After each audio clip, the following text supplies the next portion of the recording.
আৰু তাৰ এখন ছাত্ৰ সন্থাত মই থকা সময়ৰ পৰা আজি তাৰিখলৈকে মোৰ লগত চাহটোলৈ থকা মোৰ সন্মানীয় বন্ধু তাৰ এখন ছাত্ৰ সন্থাৰ কেন্দ্ৰীয় সমিতিৰ প্ৰাক্তন সাংগঠনিক সম্পাদক প্ৰশান্ত বৰগোহাঁই, শিৱসাগৰ জিলাৰ সন্মানীয় সাধাৰণ সম্পাদকৰে দায়িত্ব গ্ৰহণ কৰা ভাতৃ আমাৰ মানৱ সন্দিকৈ, নিপুণ গগৈ শিৱসাগৰ জিলাৰ সেইটো সময়ত তেওঁ সাংগঠনিক সম্পাদক আছিলে।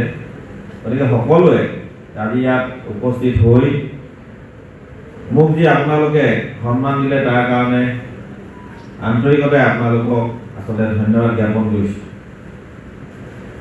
নিৰ্বাচন আহিলে, নিৰ্বাচন জিকিলোঁ, তাৰ পিছতো কিন্তু আজি এই মঞ্চত উপস্থিত হৈ যিটো এটা শান্তি পাইছোঁ, সেই কথাটো আচলতে মই মনৰ কাৰণে কথাৰে বুজাব নোৱাৰোঁ।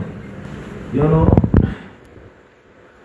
এটা খুব আৱেগিক ক্ষণ, কিয়নো যিসকল আজি নতুনকৈ আহিছে সতীৰ্থসকল বা মহিলাসকল আহিছে, আমি যিটো টাইমত সচেতনতা কৰিছিলোঁ সেইটো টাইমত আমাৰ যিটো চেণ্টিমেণ্ট, আমাৰ যিটো আৱেগ, সেই আৱেগটো আচলতে কথাৰে আমি বুজাব নোৱাৰোঁ।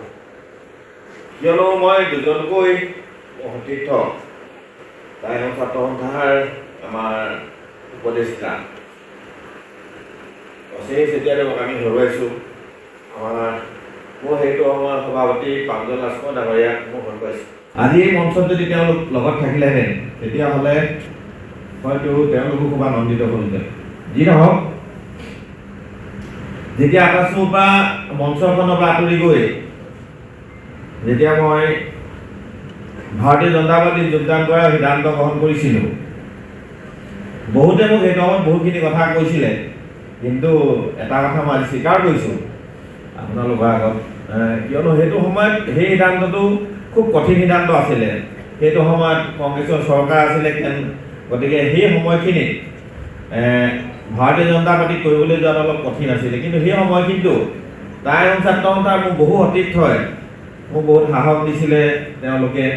আৰু সেইটো সময়ত মানে মই এজনে সতীৰ্থ আছিলে, যিজন সতীৰ্থই মই যেতিয়া যোগদান কৰিবলৈ গৈছোঁ আৰু তাৰ এখন ছাত্ৰ সন্থাত মই থকা সময়ৰ পৰা আজি তাৰিখলৈকে মোৰ লগত চাহটোলৈ থকা মোৰ সন্মানীয় বন্ধু তাৰ এখন ছাত্ৰ সন্থাৰ কেন্দ্ৰীয় সমিতিৰ প্ৰাক্তন সাংগঠনিক সম্পাদক প্ৰশান্ত বৰগোহাঁই, শিৱসাগৰ জিলাৰ সন্মানীয় সাধাৰণ সম্পাদকৰে দায়িত্ব গ্ৰহণ কৰা ভাতৃ আমাৰ মানৱ সন্দিকৈ, নিপুণ গগৈ শিৱসাগৰ জিলাৰ সেইটো সময়ত তেওঁ সাংগঠনিক সম্পাদক আছিলে।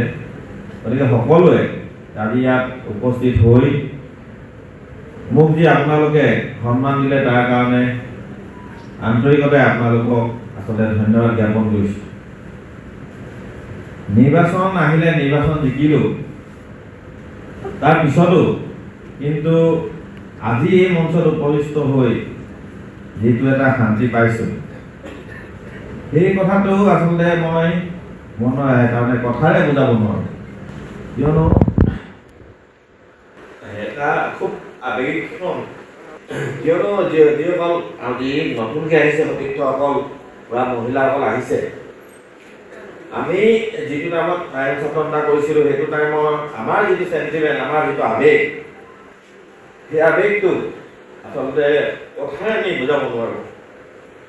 কিয়নো মই দুজনকৈ সতীৰ্থ তাই ছাত্ৰ সন্থাৰ আমাৰ উপদেষ্টা অশেষ চেতিয়াদেৱক আমি হৰুৱাইছোঁ। মোৰ সেইটো সময়ৰ সভাপতি প্ৰাঞ্জল ৰাজখোৱা ডাঙৰীয়াক মই হৰুৱাইছোঁ।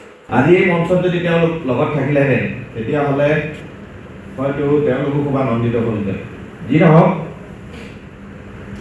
যেতিয়া আকাশৰ পৰা মঞ্চখনৰ পৰা আঁতৰি গৈ যেতিয়া মই ভাৰতীয় জনতা পাৰ্টীত যোগদান কৰাৰ সিদ্ধান্ত গ্ৰহণ কৰিছিলোঁ, বহুতে মোক সেইটো সময়ত বহুতখিনি কথা কৈছিলে, কিন্তু এটা কথা মই আজি স্বীকাৰ কৰিছোঁ আপোনালোকৰ আগত, কিয়নো সেইটো সময়ত সেই সিদ্ধান্তটো খুব কঠিন সিদ্ধান্ত আছিলে।